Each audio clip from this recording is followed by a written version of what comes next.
안녕하세요, 클래시컬입니다. 오늘은 다이브워치와 항자성에 대한 이야기를 해보려고 합니다. 다이브워치 인증 기준에는 항자성 항목이 들어있습니다. 많이들 아시는 ISO 6425 다이버스 와치 스탠다드를 참고하시면은 마그네틱 레지스탕스 프로퍼티에 대한 요구사항이 있습니다.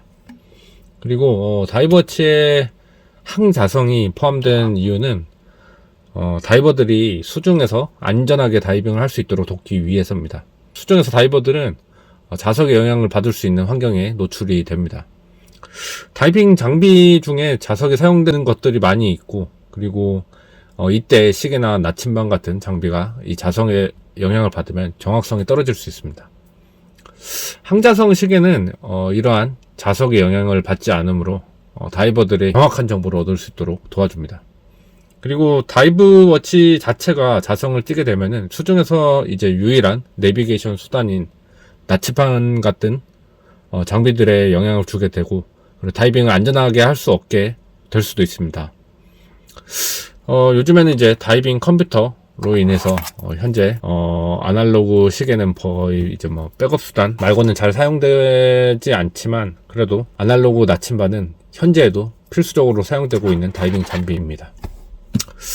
특히 초기에 다이브워치는 군사적인 목적으로 개발이 되어서 사용되어 왔습니다. 다이브워치가 처음 개발됐을 때 항자성 요구사항이 있었던 이유 중 하나가 수중 기뢰에 대한 안전을 확보하기 위해서였습니다. 수중 기뢰는 자성에 민감하게 반응해서 작동할 수 있기 때문에 다이브워치를 착용하고 기뢰를 설치하거나 제거할 때 기뢰가 자성에 영향을 받지 않도록 하는 것이 중요했습니다. 항자성 요구사항은 이제 다이버들의 안전과 기뢰의 오작동을 방지하기 위해 아주 중요한 요소로 고려되었습니다. 또한 항자성 요구사항은 다이브워치의 정확성과 신뢰성을 향상시키는 데에도 기여했습니다. 자성에 영향을 받지 않는 시계는 외부 요인에 의한 오차를 최소화하고 정확한 시간을 측정 가능하게 했습니다. 이는 군사적인 작전뿐만 아니라 일반 다이버들이 수중에서 안전하게 다이빙을 즐길 수 있도록 도와줬습니다. 이렇게 다이버들이 수중에서 안전하게 작업할 수 있도록 자성에 영향을 받지 않는 시계로 개발이 되었고, 항자성 요구사항들은 이 다이브워치의 초기부터 아주 중요한 요소로 고려되었습니다. 다이버들의 안전과 정확성을 위해서 계속해서 발전되어 왔습니다. 그런데 얼마 전에 제가 흥미로운 다이브워치 제품이 발표가 된 걸 확인을 했습니다. 그리고 혁신적인 제품이라고 하는데, 제가 또 다이버니까 다이버로서는 좀 이해하기 힘든 기능을 가진 제품이었습니다. 여분의 배럴에 운동 에너지를 저장하고 그 운동 에너지를 마이크로 로터를 이용을 해서 전기 에너지로 변환을 합니다. 그 전기 에너지로 LED를 30분간 밝힐 수 있다. 그런 제품이었습니다. 그러면 이제 첫 번째 드는 생각은, 제너레이터는 반드시 자석이 들어갔는데, 이 자성을 어떻게 차폐를 시켰을까? 그리고 두 번째 드는 생각은 30분의 발광이 대체 왜 필요한가? 였습니다. 첫 번째 생각은 확인이 필요한 것이라서 가설로 두고, 두 번째 생각은 야광은 어두운 환경에서 필요한데, 이 어두운 환경에서 다이빙을 하려면 라이트가 필수입니다. 제가 영상으로도 한번 소개해 드린 적이 있죠.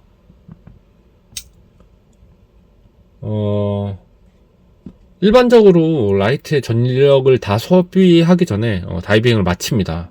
그래서 예전에 포스팅한 이 야광 사용법을 한번 보시면은 30분이라는 시간이 왜 필요한지 의문을 가지게 됩니다.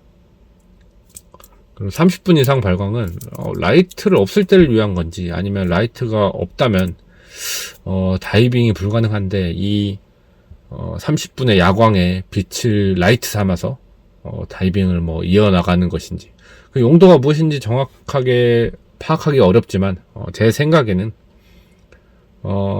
이런 방법보다는 그냥 트리튬이 적당한 대안이지 않았을까, 라고 생각을 했습니다.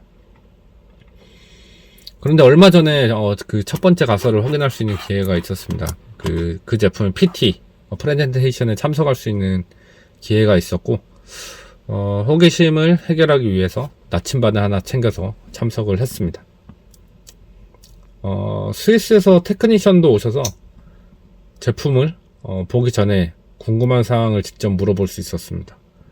뭐 간단하게 질문 두 가지를 얘기를 드리면, 이 제네레이터에 자석이 반드시 들어갔을 것 같은데 그러면 그 자개는 차폐가 되었나요? 대답은 안 되어 있다.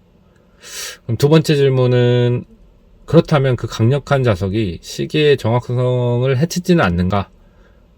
대답은 영향이 없다. 그래서 뭐 실리콘 헤어스프링을 써서 영향이 없다고 하셨던 것 같아요. 그래서 영향이 없다 라는 답변을 받았습니다. 줄 서서 이제 제품을 보다가 제 차례가 되었습니다. 주최 측에 양해를 구하고 나침반을 이제 가져다 대보니까 예상했던 대로 요동을 치네요. 예. 테크니션 분도 좀 당황하셔서 영상을 확보해 가셨습니다. 개인적인 생각으로는 이 무브먼트나 핸즈 같은 파츠들을 전부 티타늄 같이 이제 자성의 영향을 받지 않는 파츠로 하지 않았다면 이제 자성의 영향을 받으니까 오차가 발생할 것 같았습니다. 아무리 뭐 헤어스프링을 실리콘으로 썼다고 하더라도 나머지 부품들은 이제 다 자성의 영향을 받을 수 있잖아요. 그래서 뭐 예를 들어서 이제 오메가의 티타늄 무브먼트 같이 만들어서 아예 그냥 무브먼트가 자기의 영향을 받지 않는다 라고 하면은 좀 이해가 되는데, 근데 물론 이렇게 만들었으면 아마 이 브랜드의 이 계산법으로는 이 시계가 한 3억 이상의 가격이 책정되지 않았을까 생각을 합니다. 뭐 시계의 정확성은 영향이 없다고 하였고, 뭐 오차는 확인해 보지 않았으니 그 부분 차치하도록 하겠습니다.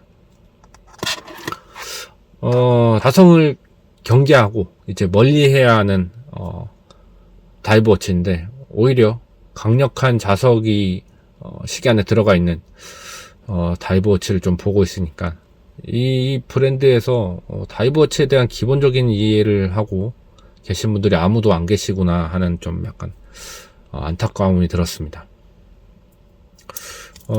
네, 뭐 여러분들은 어떤 다이브 워치를 구매를 하시겠습니까? 이상으로 영상을 모두 마치도록 하겠습니다. 시청해 주셔서 감사합니다.